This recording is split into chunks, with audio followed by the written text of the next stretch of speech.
Hey everybody, welcome back to the Nidus Anarchy series. I'm your host Adam, the CIO of Nidus, and today we're going to talk about lockpicking, but not really.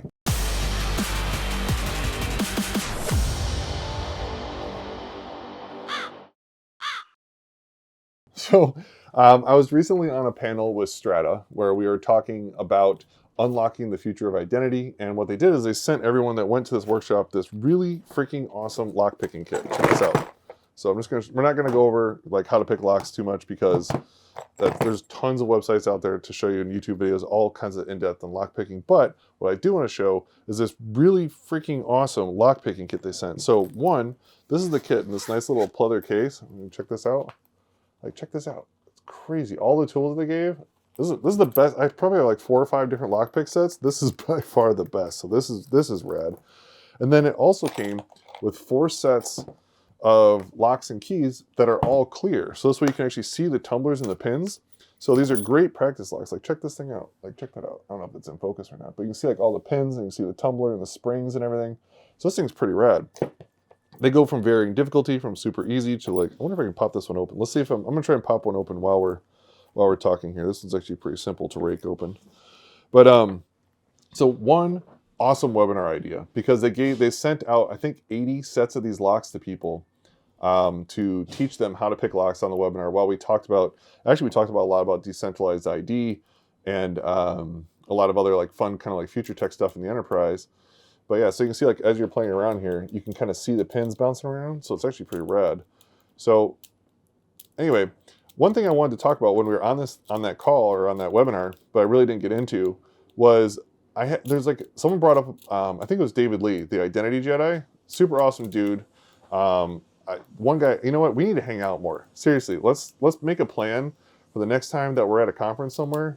Well, I don't really go out to conferences too much, so let's make a plan. Oh, there we go. Boom, popped it open. So, but we need to make a plan where we hang out at a conference somewhere and shoot the shit, because I think we could talk some really cool war stories. But David Lee was talking about something pretty cool, which was that in this lock, we were all focusing right here, right? We're focusing on the lock and the pins and manipulating these pins so we can pop the lock and get it to open, which I just did. But what he was saying was like, actually what's pretty cool about this is that it's a whole system, because we have the springs, we have the shackle, we have all the different locking mechanisms and everything going on here. And it's the entire system that makes a lock, not just the actual security feature up front. And it was a great point, and it went off on a whole different tangent for conversation that I thought was really good, actually, that we all kind of jumped on. So if you haven't watched the Strata webinar, I'm not sure what they're really calling it, but check it out. I'm sure it's on their website or on their LinkedIn site. We'll find a link to it. We'll post it down here for you guys to check it out later.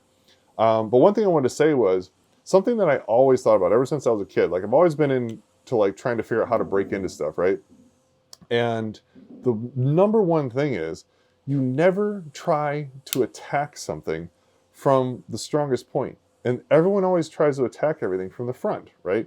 So the best analogy I have, well, one is I have this thing called the combos theory, which I'll get into in a second. But think of it like your front door, right? Your front door, you got the main lock, and then you probably have a deadbolt. You might even have one of those little chain locks, or a thing on the door if you live in the city. You know, who knows? But your front door is probably just the most locked thing you're going to have. Now, from an attacker's point of view, you don't ever attack from the front. You don't try to break in the front door. People are trying to rob your house. They don't try to break in through the front door. I mean, if they're idiots, they do. Because it's the strongest, most fortified thing. That door is thick, it's bolted, you're not going to remove it off the hinges at all. I mean, that thing is solid, right?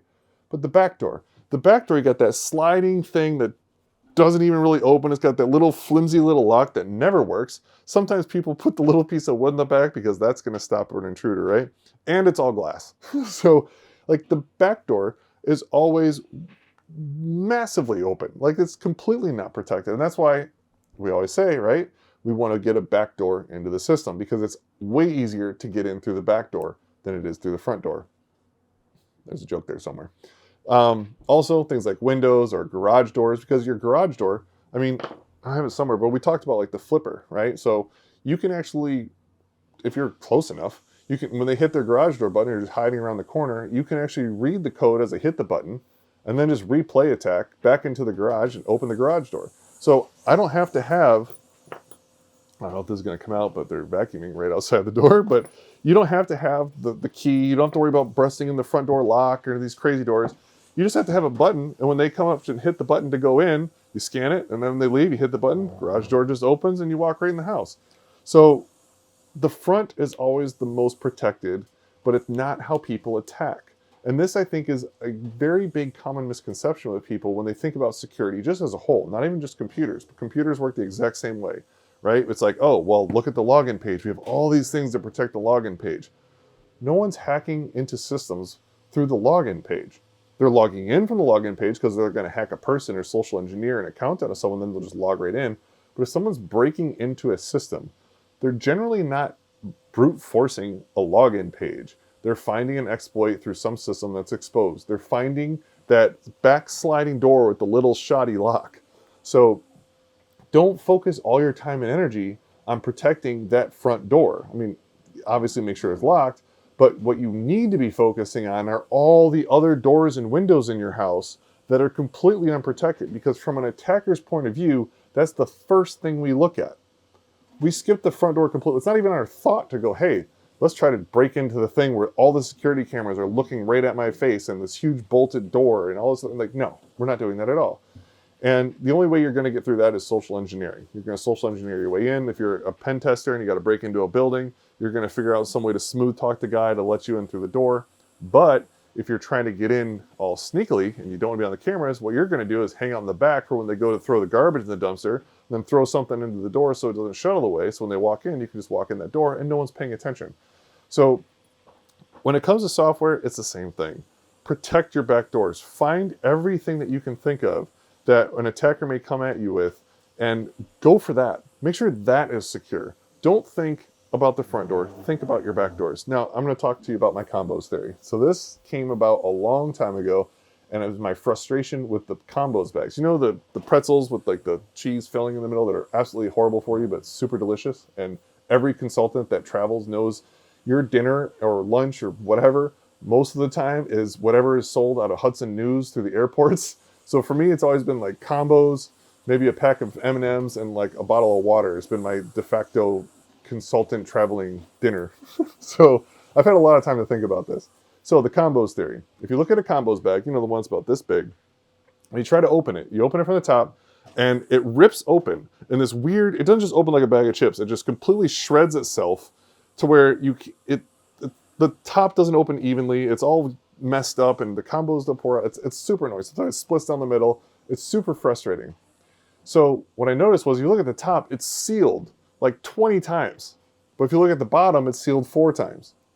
So now take a bag of combos, flip it upside down, pops right open, no problem. Actually, this is how you're supposed to open bananas. You know, everyone has the banana, you get the piece at the top, and you're trying to rip it open, and you just wind up mashing the banana or whatever, and you're fighting with it. Don't do that. That's not how you're supposed to open up a banana. Flip it upside down. The part at the bottom, just pinch it. It pops right open, peel it right open. So stop trying to attack things from the front when you're not supposed to. So the combos theory, they really protect the shit out of that front end that, you know, you're supposed to go in and out of, and it just makes everything a nightmare. Look for the back doors, way easier to get into.